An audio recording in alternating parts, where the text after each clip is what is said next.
10 Tips for Public Speaking from Steve Jobs.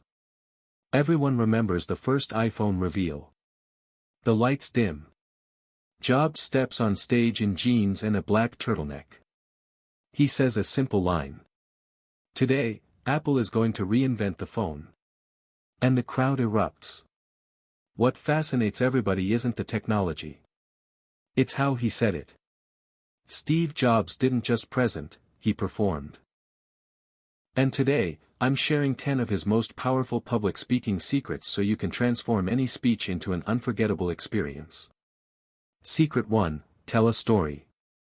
Steve Jobs wasn't just a visionary inventor, he was a master storyteller. His presentations didn't feel like speeches, they felt like movies. Let's break down 5 storytelling techniques he used to captivate the world, and how you can apply them too. First, the anticipation hook.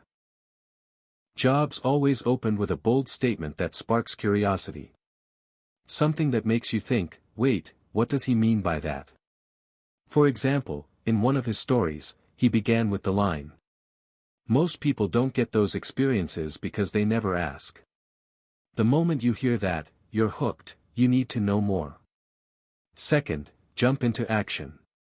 He never wasted time describing irrelevant details. Instead, he dropped the audience right into the middle of something happening. Movement, tension, conflict. In the story where he cold called Bill Hewlett, he jumped straight into the moment he picks up the phone and makes the call. Third, surprise. Jobs always inserted something unexpected to break the pattern. In that same story, the surprise was that the founder of Hewlett-Packard actually answered the phone himself, and his number was still listed in the phone book. Completely unexpected. And unforgettable. Fourth, dialogue. Instead of summarizing, he let the audience hear the real conversation. Real words. Real voices. Dialogue makes the story vivid, like the audience is standing right there beside him. And finally, the takeaway. Every great story needs a lesson. A moment where the audience sees how the story applies to their life. Jobs ends by saying, most people never pick up the phone and call. Most people never ask.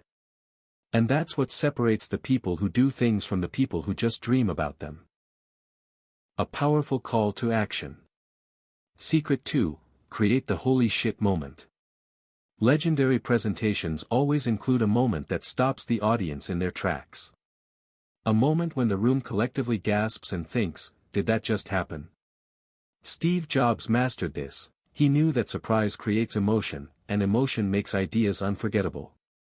One of the most iconic examples happened in 2008 during the unveiling of the MacBook Air. Jobs walked on stage talking about how laptops were becoming thinner and lighter, and how Apple wanted to create the world's thinnest notebook. But instead of showing a typical product slide or listing technical specs, he slowly walked over to a small table with a simple manila office envelope lying on top. The audience watched, confused, waiting to see where he was going with this. Then he said, with perfect dramatic timing. So, how did we fit a full-size laptop into this small envelope?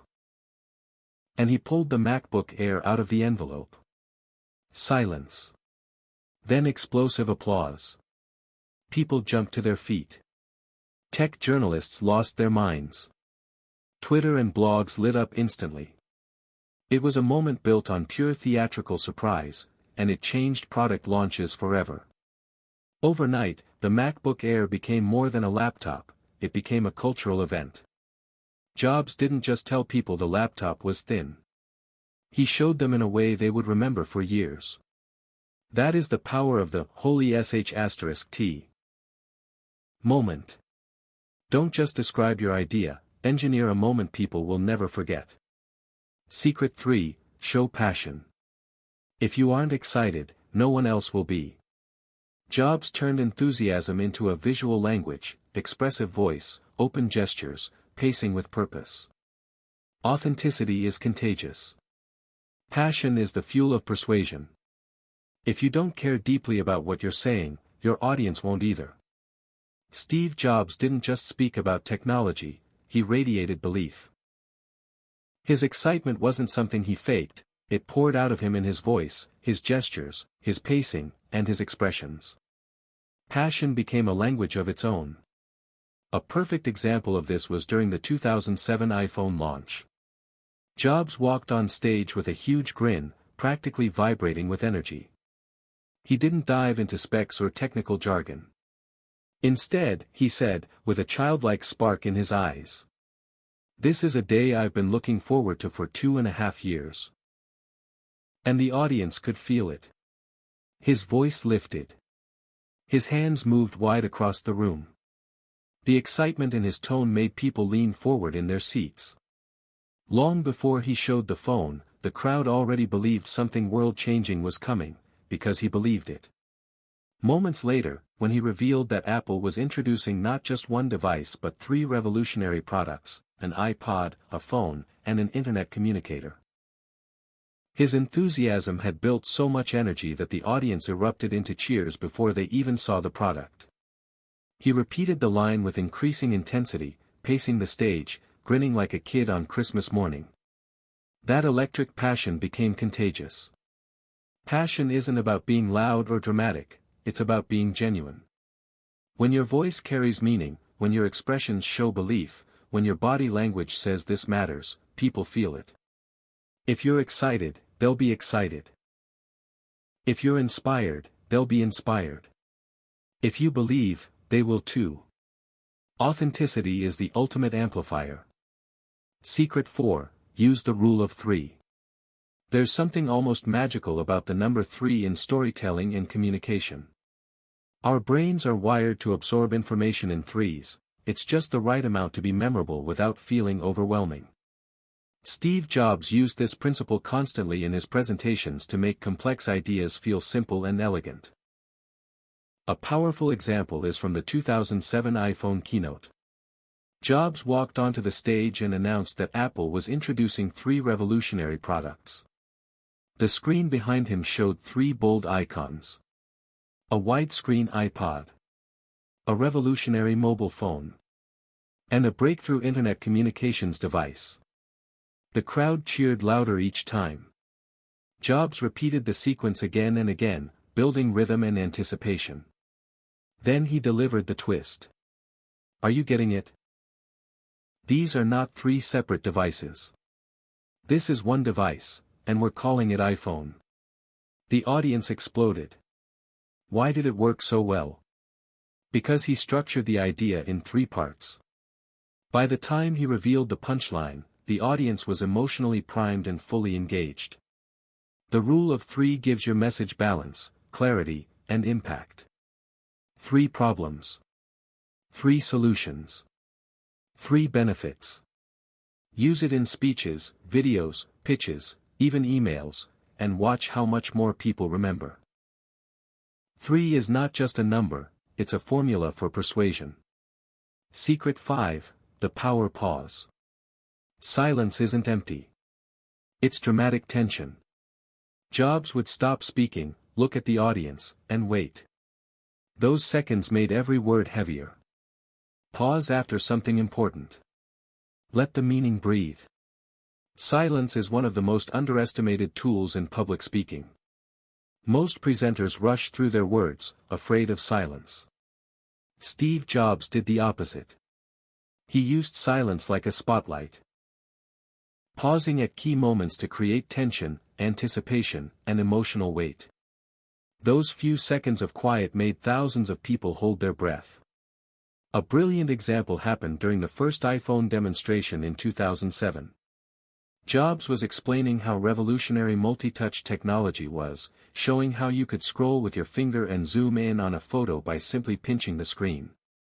People were impressed, but they didn't yet understand the full impact. Then he stopped speaking. He looked out over the audience, smiled slightly, and waited. No words. Just silence, and energy building. He let the anticipation stretch, and only then did he say, slowly and deliberately, "And boy, have we patented it." The crowd erupted with laughter, applause, and cheers. That single sentence hit like thunder, not because of the words themselves, but because of the silence that framed them. Jobs understood that silence turns ordinary lines into cinematic moments. Pausing gives the audience time to absorb what you just said. It makes them lean in. It signals that something important is happening. Silence is not a gap, it's a weapon. Use the power pause after key points.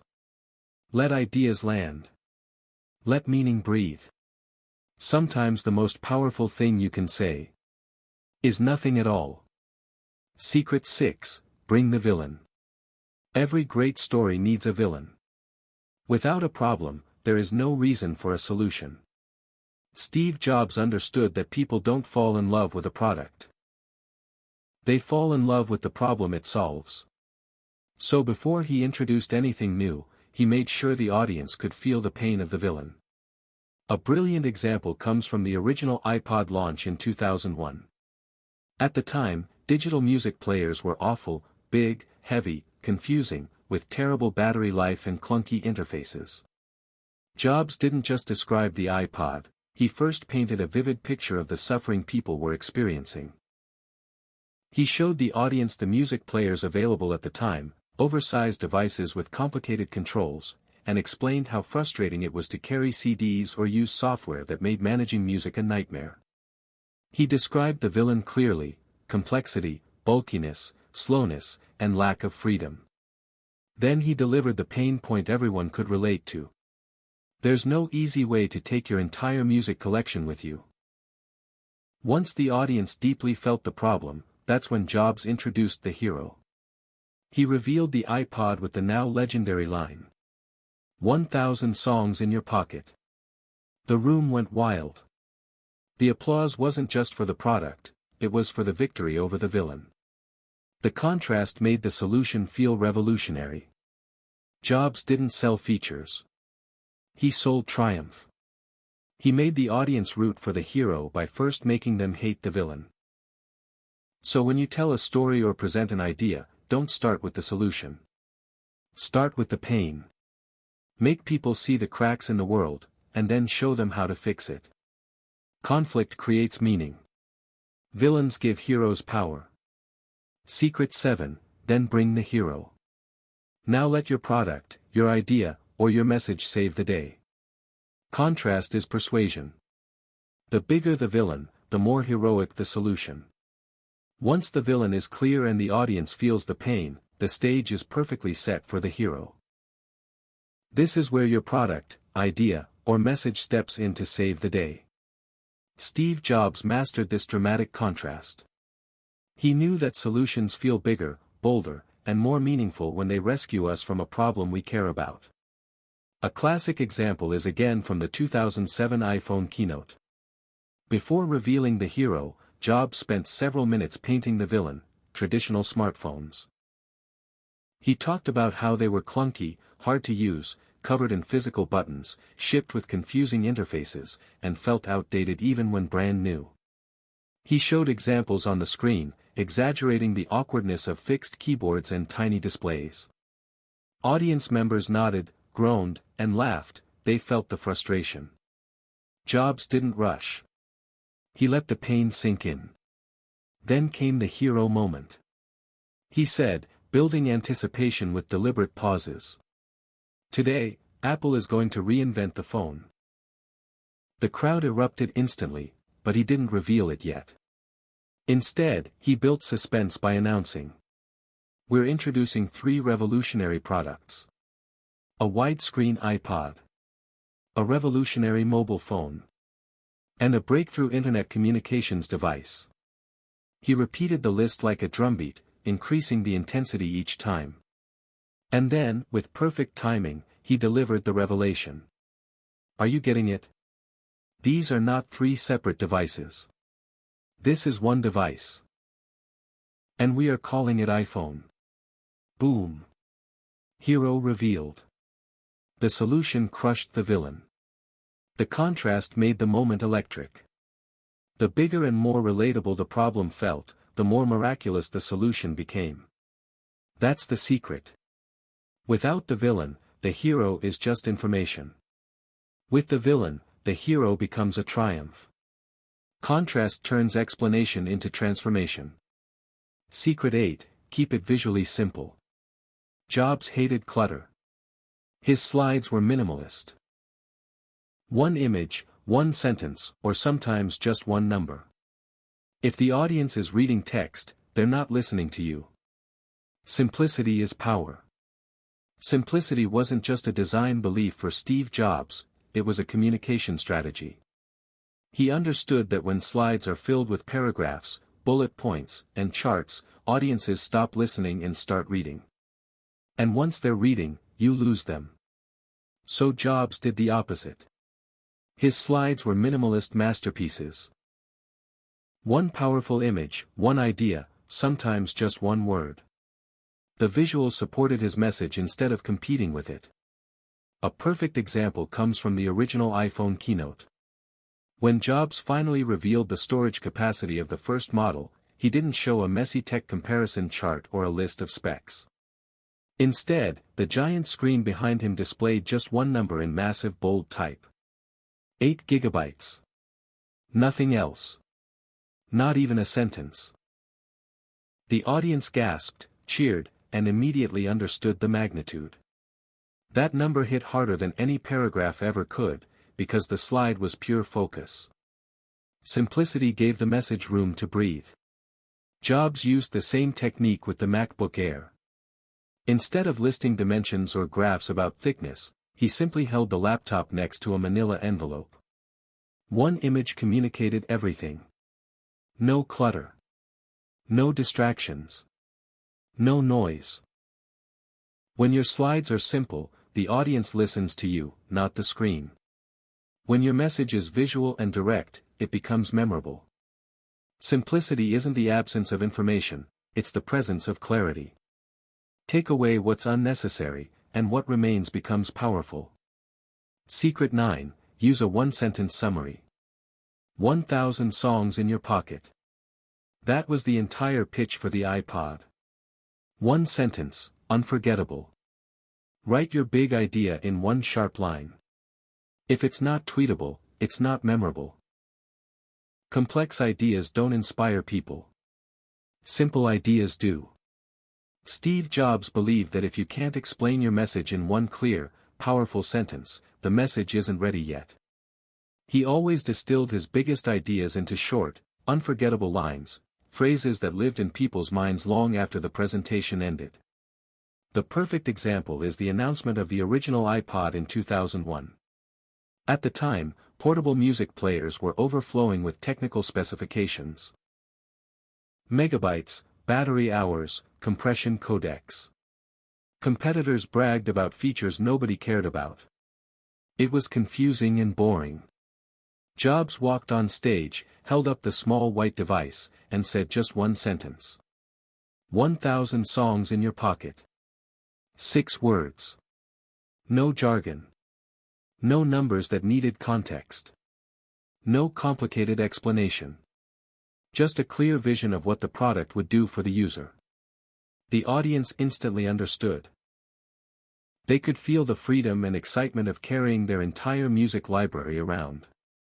It wasn't about storage or speed. It was about possibility.